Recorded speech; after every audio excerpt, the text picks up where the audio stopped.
Hi friends, Maggi రాసిన కథను వింటారా? అనగనగా అడవికి దగ్గరగా ఉండే ఒక చిన్న ఊరిలో రాము అనే పిల్లవాడు ఉండేవాడు. రాము ఎంతో అల్లరి పిల్లవాడైనా కూడా పెద్దల మాటలు విని చక్కగా చదువుకునేవాడు. రాముకి ప్రతిరోజు వాళ్ళ అమ్మమ్మ చెప్పే కథలు వింటూ ఉంటే చాలా ఇష్టంగా ఉండేది. వాళ్ళ అమ్మమ్మ చెప్పే కథల్లో ఎక్కువగా ఆ ఊరికి దగ్గరలో ఉండే అడవికి సంబంధించిన కథలే చెప్పేది. అమ్మమ్మ చెప్పే కథల్లో ఒకరోజు అడవి నుండి మాట్లాడే ఎలుక వచ్చిందని, ఆ ఎలుకను పట్టుకుందామంటే వెంటనే మాయమైపోయిందని అమ్మమ్మ రాముకి చెప్పింది. అదే కాకుండా అమ్మమ్మ రాముకి ఇంకొక విషయం కూడా చెప్పింది. అదేమిటంటే, కనిపించే అడవి లోపలికి వెళ్ళవద్దు, అది మాయా అడవి, చాలా ప్రమాదకరమైనదని కూడా చెప్పింది.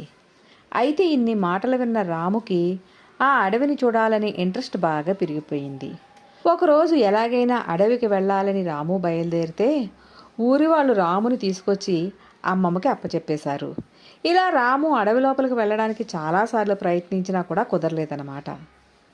ఇది ఇలా ఉంటే ఒకరోజు రాము పొలంలో ఫ్రెండ్స్తో ఆడుకుంటూ ఉంటుంటే మెరుస్తున్న తాళం చెవి కనిపించింది.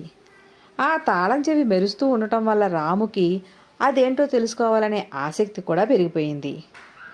తాళం చెవిని పైకి తీసి చూస్తే ఆ తాళం చెవి మీద ఒక కోరిక అనే అక్షరాలు ఉన్నాయి. రాము తన చేతితో ఆ అక్షరాలని తడిమితే రాము ఎదురుగా ఒక వింతైన లైటింగ్ దారిలా కనిపించింది. అసలే రాముకి సాహసాలంటే చాలా ఇష్టం. పైగా ఆ దారి మాయా అడవి మార్గంలా కనిపించడంతో ఆలస్యం చేయకుండా మెరుస్తున్న లైటింగ్ వెంటే వెళ్తూ ఉన్నాడు. అలా కొంత దూరం వెళ్ళేసరికి ఆ లైటింగ్ ఆగిపోయింది. చుట్టూ ఉన్న అడవిని చూస్తూ రాము ఆశ్చర్యపోయాడు. ఎందుకంటే ఆ అడవిలో పెద్ద పెద్ద వాటర్ ఫాల్స్ ఉన్నాయి. ఆ వాటర్ ఫాల్స్ నుండి వచ్చే నీళ్లు ఎన్నో కలర్స్తో అందంగా మెరుస్తూ ఉన్నాయి. అలా చూస్తూ ఆశ్చర్యపోయిన రాము దగ్గరికి ఒక మాట్లాడే ఏనుగు వచ్చింది. ఆ ఏనుగును చూసిన రాము మొదట భయపడినా కూడా తర్వాత చాలా చాలా సంబరపడ్డాడు. ఆ ఏనుగు రాముతో, నాతో రా, నిన్ను ఒక చోటకి తీసుకువెళ్తానని చెప్పింది. జలపాతం మధ్యలో ఉండే పెద్ద చెట్టు దగ్గరికి ఏనుగు రాముని తీసుకెళ్ళింది. ఆ చెట్టు ఎంతో అందంగా ఉన్నది. ఆ చెట్టుకి జామ, మామిడి, యాపిల్ ఇలా అన్ని రకాల పళ్ళు ఆ చెట్టుకే ఉన్నాయి. ఆ వింత చెట్టును చూస్తూ దగ్గరికి వెళ్ళేసరికి చెట్టు త్వరలో ఒక తలుపు కనిపించింది. వెంటనే రాముకి ఒక ఆలోచన వచ్చింది. ఒకవేళ తనకు దొరికిన తాళం ఈ చెట్టుదేమోనని తాళం తీసే ప్రయత్నం చేస్తే తలుపు తెరుచుకొని ఒక దేవకన్య బయటకు వచ్చింది.